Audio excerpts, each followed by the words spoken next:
repreender quanto nós somos felizes. Amém? Pastor Rinaldo, por favor.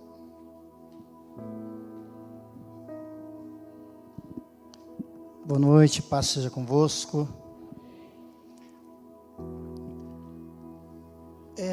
Quando entrei hoje aqui, irmãos, veio uma palavra ao meu coração. Eu estava buscando de Deus qual era o discernimento. E essa palavra me trouxe à mente um versículo. Eu vou dizer isso para você agora.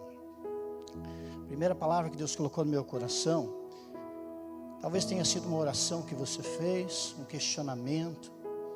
A palavra é: eu não sei o que fazer.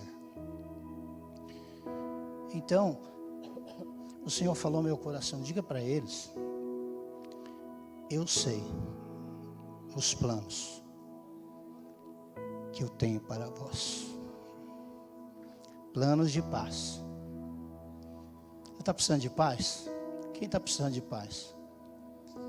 Deus está ministrando a sua paz nessa noite. Planos de te fazer prosperar. Quem está querendo prosperar? Vai trabalhar bastante, amém? Eu aprendi com o pastor Norton. Prosperidade vem com calo, amém? Os planos de Deus para a sua vida, eu não sei se você se identifica com essa palavra, mas todas as vezes que você fala assim: Senhor, eu não sei, Ele está declarando sobre a sua vida: eu é que sei, eu é que dirijo, eu é que dou a última palavra, eu é que sondo os pensamentos mais profundos da sua mente. Sou eu que te conhece desde que você estava no ventre. Não há impossíveis para aquele que acredita no Senhor. Então, se você tem medo, se você está inseguro, né? O Senhor está me dirigindo a fazer isso. Eu quero que neste momento, muitas pessoas ficam constrangidas, mas eu queria que você curvasse a sua cabeça, fechasse seus olhos neste momento. Eu quero fazer essa oração, irmãos, porque eu sinto no meu espírito um desespero de alma, e eu sei que essa pessoa neste momento está sentindo medo. Eu quero orar por isso, porque o Senhor te toma pela sua mão e te faz seguir em segurança.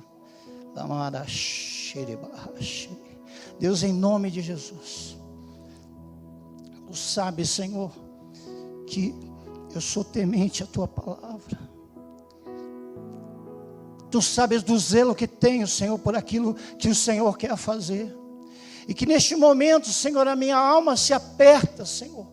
O meu espírito, Senhor, está, meu Deus, sentindo a agonia que essa pessoa está sentindo neste momento. E agora, Senhor, na autoridade do nome de Jesus Cristo, eu repreendo este medo, eu repreendo esta dúvida do inferno. Agora, Deus, em nome de Jesus, porque o Senhor, através do Teu Espírito, ministrou isso ao meu coração. E eu estou agora, Senhor, dando uma ordem no mundo espiritual. Quebra essa cadeia que prende agora, na autoridade do nome de Jesus Cristo. Que essas portas se abram, que esses caminhos sejam aplanados, Senhor. Meu Deus, chega de tanta luta, chega, Senhor, de tanto sofrimento agora. Eu ministro sobre essa vida, Senhor, a Tua graça, Deus, o Teu favor, em nome de Jesus. Não tenha medo, em nome de Jesus. Aleluia, glória a Deus. Amém, meus irmãos? Oh, Deus é bom. Vamos abrir a palavra de Deus? Na segunda carta de Pedro, capítulo 1, verso 19, vamos ler até o 21. Se puder colocar na NVI aí, por favor. Essa mesmo. Então diz assim: assim temos ainda mais firme a palavra dos profetas, e vocês farão bem se a ela prestarem atenção. Como uma candeia que brilha em lugar escuro, até que o dia clareie e a estrela da alva nasça no coração de vocês. Antes de mais nada, saibam que nenhuma profecia da Escritura provém da interpretação pessoal, pois jamais a profecia teve origem na vontade humana, mas homens falaram da parte de Deus, impelidos pelo Espírito Santo. Eu quero falar hoje, irmãos, do peso da palavra profética. Aquilo que nos faz carregar a glória de Deus no lugar onde estamos. Essa carta escrita pelo apóstolo Pedro, o contexto aqui, irmãos, é de uma situação onde ele está, aqui Tiago acaba de ser martirizado. O imperador Cláudio é que domina. E Pedro está preso sob circunstâncias fortes de vigilância. E ele está se vendo oprimido por falsos profetas que estão tentando destruir aquilo que foi construído com muito sacrifício. Então ele orienta aqui, irmãos, que a palavra profética seja levada em consideração de que forma que nós lemos? Com muita atenção. Talvez você já tenha sido surpreendido com uma palavra que você não esperava. Já aconteceu isso com você ou não? Aquela palavra rema que o Senhor, parece que foi uma flecha certeira ao seu coração, e aquilo que você estava precisando naquele momento, aquela palavra veio trazer consolo, veio trazer renovo, veio trazer direção. Já aconteceu com você ou não? Amém? O apóstolo Pedro está aqui, irmãos, falando sobre o crédito que se deve dar a essa palavra, porque a palavra profética, ela é como uma luz que acende no meio da escuridão. Ela é como uma candeia, como nós lemos aqui no texto. E ela tem uma origem, irmãos, aleluia. Ela tem uma origem no coração de Deus. E esse Espírito Santo que está hoje aqui criando este ambiente de glória, ele orienta a direção que essa palavra está sendo soprada. Essa palavra ministrada, irmãos, dentro de uma unção profética, ela tem o mesmo poder daquela palavra que Deus usou lá no princípio, quando Ele disse: haja luz e houve luz. Eu declaro sobre a sua vida nessa noite: haja vida, haja luz, haja direção. Essa palavra tem poder, essa palavra vai gerar vida na sua vida. Pedro está aqui, irmãos, depois de, no lugar onde ele não está numa prisão, mas ele está sendo vigiado, ele está privado da sua liberdade, e ele está vendo ao seu redor alguns profetas tentando apaziguar os ânimos, tentando encontrar formas de agradar as pessoas que estão ouvindo e achando que aquela palavra que foi ministrada pelos apóstolos era muito dura, era muito pesada, era muito difícil. Pedro está lutando aqui, irmãos, contra aquele jeitinho, sabe, aquela formatada, quando você pega aquele texto assim, e você copia ele da onde ele está, e cola ele sozinho num cantinho assim, e você interpreta do seu jeito. Esses falsos profetas estavam tentando levar as pessoas a uma comodidade. A palavra profética de Deus leva você à reflexão, leva no caminho em direção à santidade, leva a mudança de caráter, mudança, transformação, vai recebendo isso sobre a sua vida. Esse é verdadeiro efeito da palavra de Deus sobre a vida das pessoas. Então, Pedro está dizendo aqui: olha, prestem atenção, Porque aquilo que não tem peso, aquilo que não tem preço, isso não agrada a Deus, isso não traz transformação. Essa comodidade, essa forma de tentar acomodar as pessoas, não está caminhando na direção que Deus disse. No mundo tereis aflições, mas esforça-te. Então essa palavra, esforça-te, quer dizer que você precisa pagar um preço muitas vezes. Quantas vezes, meus irmãos, você talvez se pegou refletindo na sua vida? Quantos lembram da adolescência aí? Eu lembro vagamente, que já faz bastante tempo. Mas eu me lembro, irmãos, que, não sei se é só comigo que aconteceu isso, talvez você também, ou o seu vizinho, o seu irmão, aquela pessoa, né? Não você, o outro. Sabia de tudo. Todo mundo estava errado.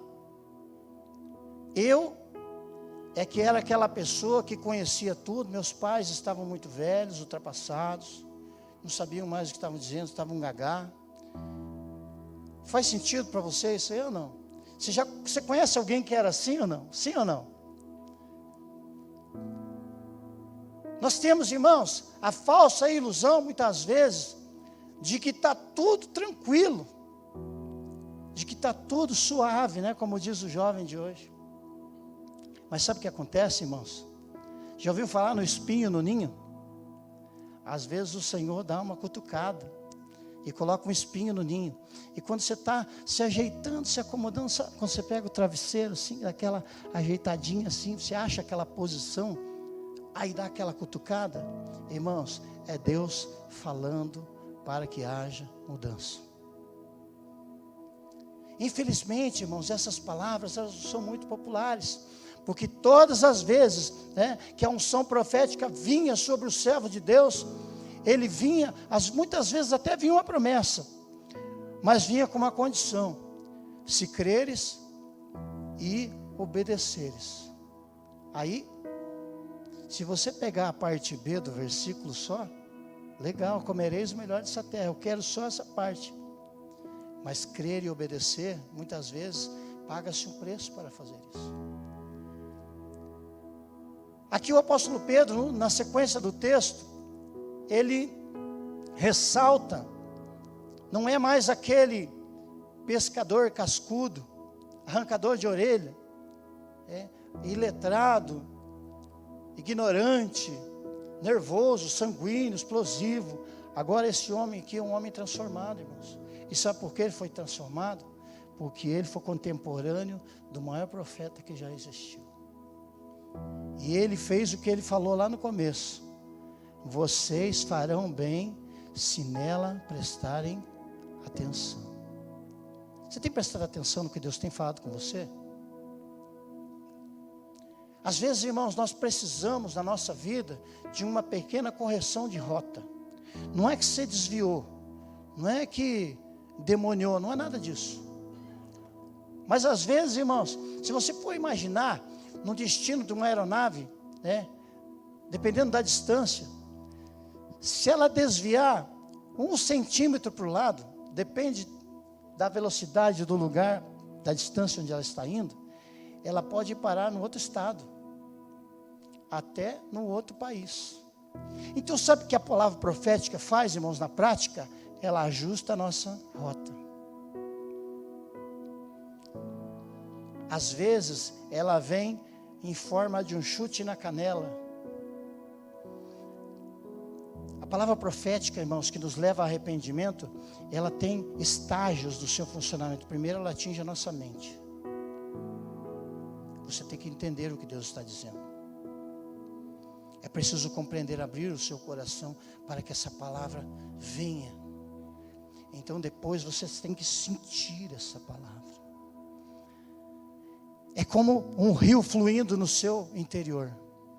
Aquilo, sabe aquela água passando, e ela vai te limpando, ela vai te purificando, e ela vai te levando, e ela vai conduzindo de novo. Sabe aquela roupa tão suja, que às vezes você enxágua uma vez, sai aquele caldo bem escuro, daí você enxágua de novo, sai o caldinho um pouquinho mais claro, mas ainda está sujinho. Às vezes, irmãos, 3 ou 4 vezes, eu lembro que a minha mãe, ela lavava roupa do jeito antigo, né? Então ali era a raiz mesmo. E a roupa que a gente ia jogar bola, irmãos, quando voltava, não dava para ver nem os botões da roupa. E ali havia um processo que a minha mãe fazia. A minha mãe, ela batia, tinha umas pedras que ela batia a roupa assim, ó. Eu ficava pensando assim, por que será que a mãe está fazendo isso? Será que ela está querendo estragar a roupa? A gente não sabe, né? Sabe, irmãos, às vezes a roupa está tão suja que Deus tem que dar uma batidinha na pedra. A aspereza da pedra tira um pouco da sujeira, um pouco do carrapicho, né? Eu lembro que meu pai sempre falava assim, quando a gente voltava do campo de futebol, da brincadeira, né? Gostava de se jogar na lama e tal, aquela coisa básica de piar, né? E ele sempre falava assim, filho, acho que nós vamos ter que levar você no posto primeiro, para passar naquela máquina da ducha, para depois a gente dar um banho em você, porque senão não vai sair. Irmãos, por que eu estou falando isso? Porque ao decorrer da nossa vida, Pedro está falando sobre isso, no decorrer da nossa vida, nós vamos nos acomodando com certas coisas. A rotina, o comodismo, o conformismo. Qualquer um de nós está sujeito a isso, irmãos. Chegamos aqui, sentamos, ouvimos 3 músicas na quarta, 4 músicas no domingo. Não é verdade? Quem já contou? Amém? Quem vai fazer? Quem vai ministrar? Quem vai fazer a oferta? Irmãos, o dia que fizer a oferta, depois da mensagem, a gente já estranha. Porque nós vamos criando, irmãos, no nosso coração, protocolos, formas de fazer. Eu gosto de sentar ali, irmãos, onde minha esposa está. Mas o Pedrão sempre chega antes e ele senta no meu lugar.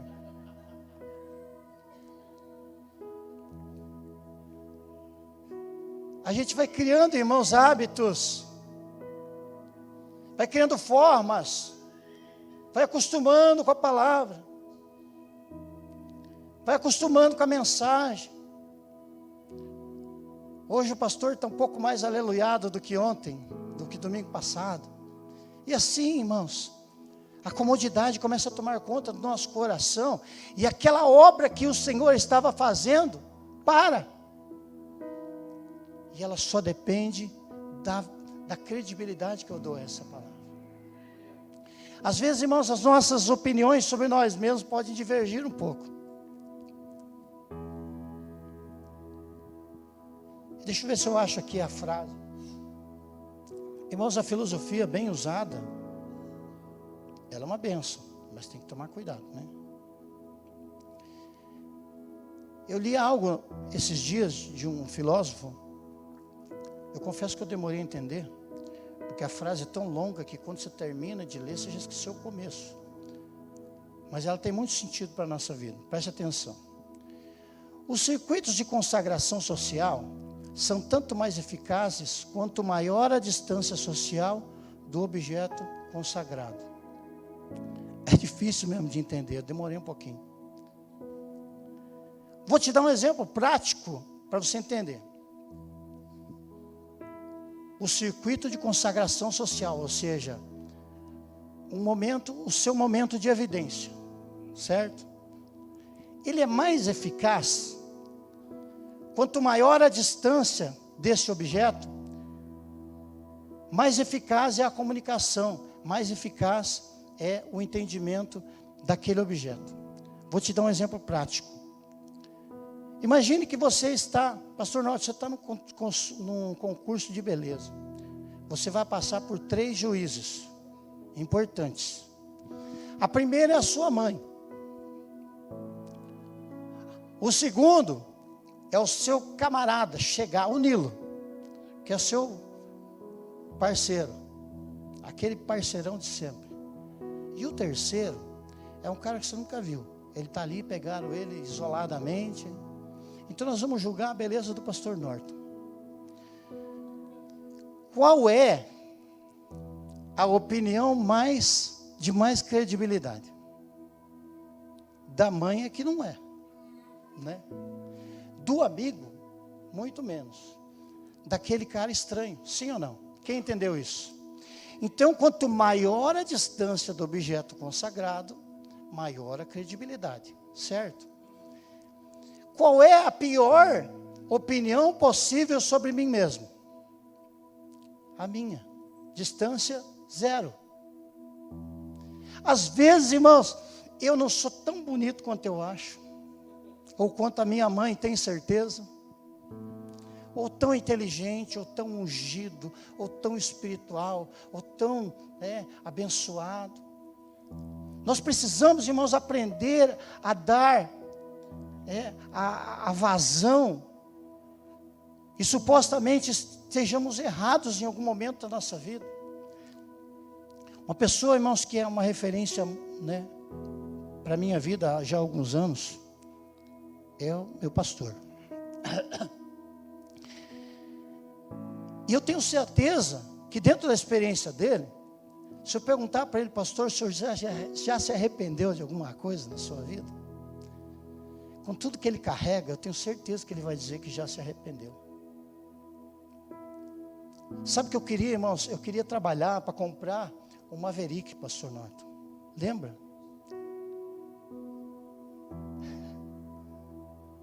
Sabe o que aconteceu, irmãos? Passou aquela vontade. Comecei a ver o preço da gasolina, passou a vontade. Dê vazão para aquilo que é novo, para aquilo que é atual, para aquilo que Deus está falando agora. Muitas vezes, irmãos, nós vamos lá atrás buscar coisas lá que Deus falou há 20 anos atrás. Ele pode trazer à tona? É claro que Ele pode. Ele é o Deus de perto, Deus de longe. Ele é o Deus de ontem, de hoje e será eternamente. Mas Ele quer ministrar coisas novas. Quer trazer o novo. Ele quer renovar. Ele quer trazer, irmãos, discernimento, entendimento. Havia um profeta, irmão, você pode procurar, a Bíblia fala pouco sobre ele. João Batista, me perdoem se eu estiver enganado, mas eu não consegui achar um milagre dele na Bíblia. E foi, o Senhor Jesus falou, olha, dos nascidos de mulher, esse é o cara, não tem outro. Irmãos, olha quanta gente boa ficou de fora. Davi ficou de fora, Moisés ficou de fora. Diga mais um aí que ficou de fora, importante. Josué, Isaías. Olha quanta gente boa ficou de fora. E sabe que João Batista, na sua simplicidade, pregava? Aquilo que o Senhor também, Jesus, fazia. Arrependei-vos. Hoje, quando Pedro começou a abertura do culto, você vai pregar minha mensagem. Mas não é arrependei-vos, irmãos, com o dedão assim, ó. Arrependei-vos. Raça de víboras, ele usava isso porque ele tinha discernimento, né? Sabe por que João Batista fazia isso, irmãos? Porque tinha uma fila para se batizar, né? E João pregou o batismo do arrependimento. Enquanto Jesus não entrou na jogada, ele falou, vou fazendo assim mesmo e tal. E ele olhava lá na fila, tinha saduceus, fariseus, sabe aqueles penetras que estão ali só para contaminar, só para saber o que está acontecendo? Ele olhava assim, o quinto da fila, raça de víbora, vaza, você não. Esse era o discernimento que Deus dava a ele. A unção profética que estava sobre ele, irmãos, era para aqueles que definitivamente dariam margem para que os seus corações se arrependessem. Ai, irmão, se eu for falar para vocês quantas coisas que eu já me arrependi, que eu desejaria ardentemente, se a gente pudesse, irmãos. Sabe aqueles filmes de ficção, que o cara volta no passado um monte de vezes, quanto mais ele volta, mais bobagem ele faz, né? Nunca dá certo aquilo. Mas se você pudesse, irmão, voltar lá, e desfazer uma coisa horrível que você fez, você faria ou não faria? Vou te dar uma palavra de Deus que é equivalente a isso. Não faça mais. Amém ou não amém? O charme da vida, irmãos, é esse. é você aprender. Quantas vezes, quem já ouviu aquela frase que diz assim: eu queria ter a experiência que eu tenho hoje, com 18 anos de idade. Tem jeito, irmãos. É levando canelada, é escorregando, é tirando carrapicho, né? Às vezes o pastor chega aqui, irmãos, e descasca uma palavra daquelas assim, que você sai mancando. O livro de Hebreus nos diz que toda repreensão, a princípio, nos traz constrangimento, mas depois ela cria-se um fruto. Sabe o que isso significa, irmãos? É a chapuletada que você levou, ficou ardendo por um tempo, mas depois você entendeu o que precisava. Sabe, irmãos, quando eu penso, nas vezes que eu apanhei da minha mãe, do meu pai foi poucas vezes, mas da minha mãe era quase todo dia. Ia chegando umas 4, 5 horas da tarde, eu falava: filho, você não apanhou hoje ainda. Mas não terminou o prazo ainda. E eu digo para vocês, irmãos, hoje, com a consciência que eu tenho, nenhuma dessas surras que eu tomei da minha mãe, todas elas eu mereci. Todas elas me fizeram chegar onde eu cheguei. Todas as repreensões. Irmãos, as minhas orelhas, eu não sei como a minha orelha não é parecida com aquelas de elfo, sabe? Porque o que eu tomei de puxão de orelha, irmãos, pensa num cara atribulado. Pensa num camarada que merecia. Irmãos, eu não sei como às vezes eu não me bato em mim mesmo, porque quando eu lembro das coisas que eu fazia, mas sabe, irmãos, o que aconteceu comigo? Depois de um tempo, eu cansei de apanhar, me arrependi daquilo. A minha mãe fazia, ela tinha um procedimento. Hoje em dia isso seria passivo de cadeia, eu acho, mas ela me fazia ir lá no quintal, cortar a varinha que eu ia apanhar. E quando eu não tinha experiência, eu ia lá e pegava as fininhas. Sabe aquelas que chupa na perna assim, que a perna e a varinha ficam uma coisa só? Depois foi aprendendo que as mais grossas dói menos. Então ela fazia um ritual. E cada passo que eu dava em direção... Quantos conhecem a árvore de chorão? Já ouviu a árvore de chorão? Rapaz, aquilo tem vara para apanhar a vida inteira, né? Então, a cada passo que eu ia dando, a minha mãe falava assim: vai pensando no que você fez. Eu ia bem devagarinho, irmãos, porque quanto mais tarde chegasse, melhor. Sabe, irmãos, não é porque eu ia apanhar, mas quando eu chegava lá de volta, eu já estava arrependido daquilo que eu tinha feito. E aí um dia eu resolvi desafiar minha mãe, porque ela dava umas 3 assim, era um ritual, né? Ela dava umas 3, e aí você tinha que chorar. Se você não chorasse, então chorava, ela parava e tal, né? Coração mole de mãe. Um dia eu falei: hoje eu não vou chorar, eu quero ver. Mas apanhei, meu Deus do céu.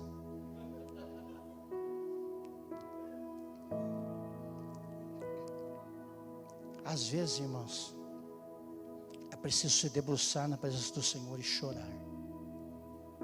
Chorar pelas coisas erradas que fizemos. Jesus mudou a história, declarando: arrependei-vos, é chegado o reino de Deus. Não é para você se sentir ofendido, irmão, mas é para você refletir. A maior faculdade que nós temos é o pensamento. Senhor, uma vez Davi fez a oração: Senhor, se tem algum pecado oculto, revela-me. Vê se há em mim algum caminho mau. Nós precisamos, irmãos, ter isso no nosso coração, esse desejo de nos aproximarmos de Deus, de vivermos a sua vontade, para que a nossa vida seja transformada. Deus sempre deu chance. O profeta Zacarias é o maior dos profetas menores. Entenderam isso, não? Foi um camarada, irmãos, que andou no óleo de Deus. As palavras que saíam da sua boca eram palavras de vida, de vitória. Ele foi um profeta pós-exílico, contemporâneo de Ageu. Ageu já era velho. E ele, muito novo ainda, nessa unção profética, ele disse: olha, assim como seus pais fizeram, não façam vocês. Sabe que lição isso nos ensina, irmãos? Os erros que você já viu outras pessoas cometerem, não cometa. Aprenda com esses erros. O inteligente aprende com os próprios erros, o sábio aprende com o erro dos outros. E tem uma palavra-chave que eu queria encerrar aqui. No capítulo 1 de Zacarias,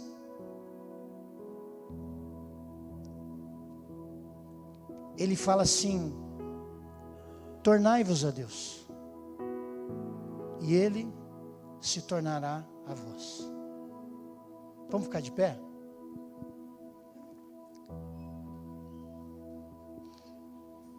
Por que, pastor Norton, que ele falou torne-se para Deus? O que isso significa? Vire-se para Deus, olhe para Ele. Você só faz essa rotação, esse sentido de rotação, porque você estava de costas para Ele. O livro de Apocalipse fala que os seus olhos são de fogo. Eu quero propor aqui algo para você agora, irmãos. Isso é de Deus. Esqueça do resto agora. Esqueça da pessoa que está do seu lado. Seja egoísta agora. Eu vou permitir agora. Imagine que Jesus está à sua frente agora.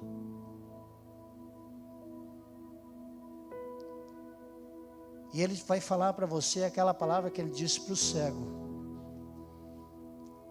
o que queres que eu te faça? Feche seus olhos por um momento. O que queres que eu te faça?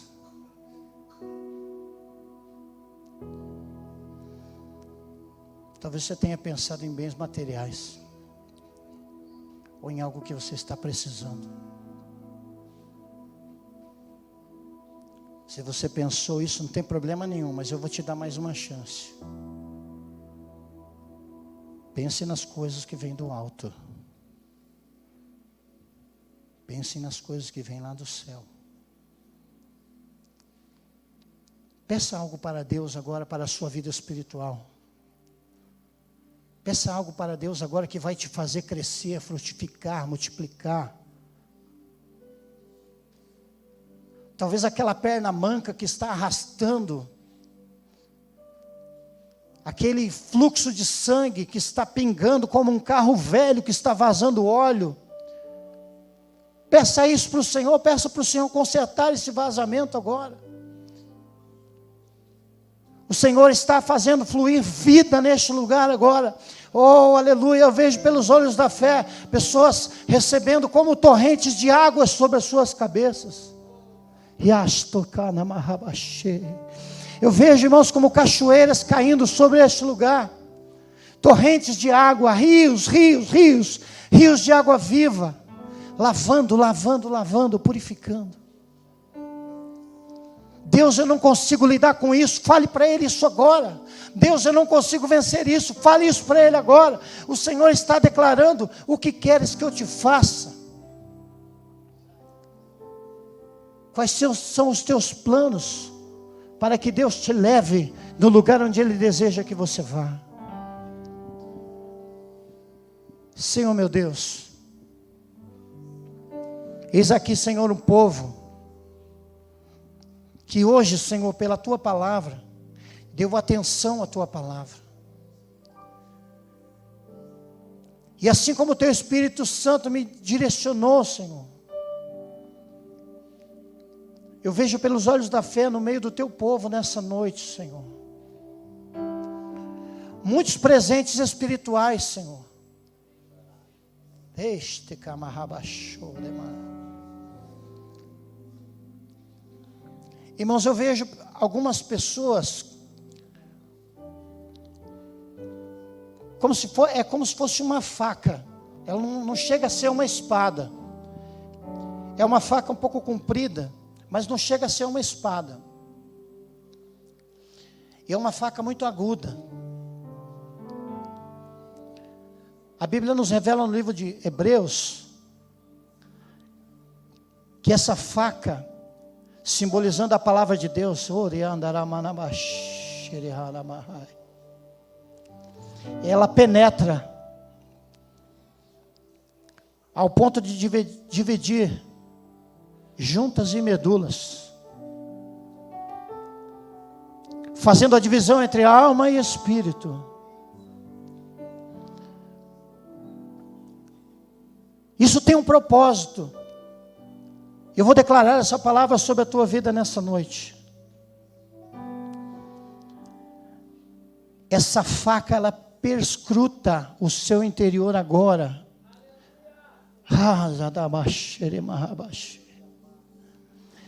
E ela está descortinando coisas escondidas.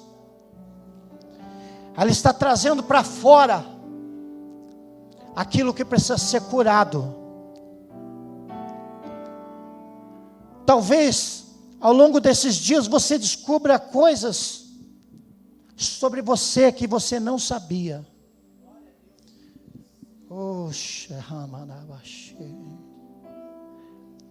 Irmãos, o Espírito de Deus está fluindo, está fluindo. O Espírito de Deus está fluindo, está limpando. Não se preocupe. Talvez você esteja ansioso até para ir embora. Deixe Deus ministrar sobre a sua vida agora. Relaxe. Oh Deus, traz para fora, Senhor. Traz para fora, Senhor. Traz para fora, Senhor, aquilo que não te agrada. Em nome de Jesus, Senhor. A palavra de Deus para a tua vida. Você que está sentindo isso no seu coração. O Senhor fez a ferida, mas Ele vai ligar. Ele vai fechar essa ferida. Mas aquilo que está sujo lá dentro não vai ficar. Oh, irmãos, eu vejo Deus fazendo cirurgias neste momento. Cirurgias espirituais. Deus está passando, irmãos, um bálsamo sobre esses ferimentos. Aleluia. Oh Deus, opera Senhor, opera Senhor, opera Senhor, opera Deus, aquele que já perdeu a esperança, aquele que estava abatido, aquele que estava com o seu semblante descaído, aquele que chegou hoje aqui dizendo, Senhor, o que eu faço? Deus, é sobre ele agora, Senhor. Eu ministro, Senhor, a força do Senhor, eu ministro a força do Senhor sobre a tua vida. Não andarás mais errante por aí. O Senhor te abençoará, o Senhor te multiplicará.